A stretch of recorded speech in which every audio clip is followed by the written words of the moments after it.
Samsung lance une nouvelle gamme de téléphones pliables et de montres Galaxy chez Best Buy. Bien qu'il n'y ait pas eu de démonstration de nouvelles fonctionnalités, nous avons eu l'occasion de prendre en main les 4 produits avant leur lancement afin d'évaluer les changements. La plus grande différence se situe au niveau du Galaxy Z Fold 7 qui arbore désormais le corps le plus fin à ce jour avec une épaisseur de seulement 8,9 mm. Cela en fait l'un des téléphones pliables les plus fins que l'on puisse trouver, mais aussi le plus léger et le plus portable que Samsung ait construit à ce jour. La bosse de l'appareil photo arrière est encore très visible, mais c'est le prix à payer pour un écran dynamique AMOLED de 8 pouces plus grand. L'espace supplémentaire devrait permettre non seulement de mieux voir les contenus, mais aussi de faciliter le multitâche. L'une des principales différences cette fois-ci avec le Fold 7 est qu'il ne prend pas en charge le stylet S Pen de quelque manière que ce soit. Il n'existe donc pas de Fold Edition ni même de version pro du stylet qui fonctionnerait pour ce téléphone. Malgré l'amincissement du cadre, la charnière semble solide et on ne remarque pas nécessairement de plis lorsqu'elle est dépliée. Le fait que les deux moitiés soient plus larges qu'auparavant est peut-être tout aussi important parce que ça signifie que l'écran de couverture est plus grand de 6,5 pouces et comme le dit Samsung, on est plus proche d'une expérience téléphonique standard. Le Fold 7 est équipé du même appareil photo principal que le Galaxy S25 Ultra et S25 Edge et pour la première fois, il y aura des étuis compatibles avec les accessoires MagSafe comme celui-ci, ce qui ouvrira des possibilités créatives. Nous n'avons pas eu l'occasion de voir le Galaxy Z Flip 7 autant que possible car il s'agissait d'une unité de pré-production disponible plus pour la démonstration. Mais nous savons que Samsung utilise maintenant toute l'étendue de l'écran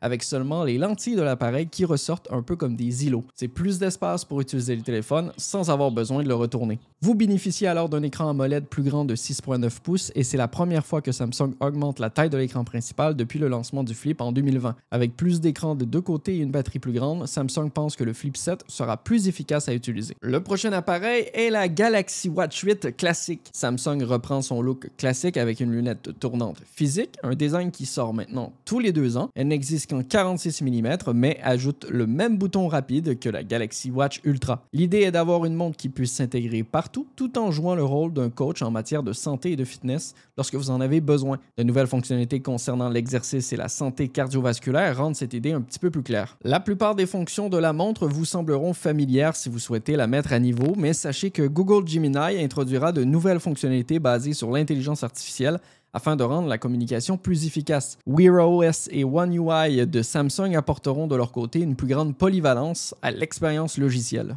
Il en sera de même pour la Galaxy Watch 8 qui s'en tient en grande partie à la même philosophie de conception que ces 2 dernières années. Samsung affirme qu'il améliore le suivi de la fréquence cardiaque jusqu'à 11%. Nous verrons cela un peu plus tard lors de notre test. Quoi qu'il en soit, vous avez le choix entre les mêmes tailles de 40 mm et 44 mm que la montre a toujours eu, ainsi qu'une large gamme de bracelets pour diverses occasions.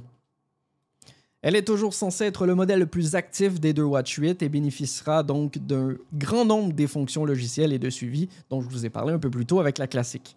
Le Galaxy AI de Samsung jouera un rôle plus important dans l'évolution de tous ces appareils et le temps nous dira comment ils vont s'intégrer les uns aux autres à l'avenir. Ils peuvent être précommandés dès maintenant chez Best Buy et seront disponibles le 25 juillet prochain.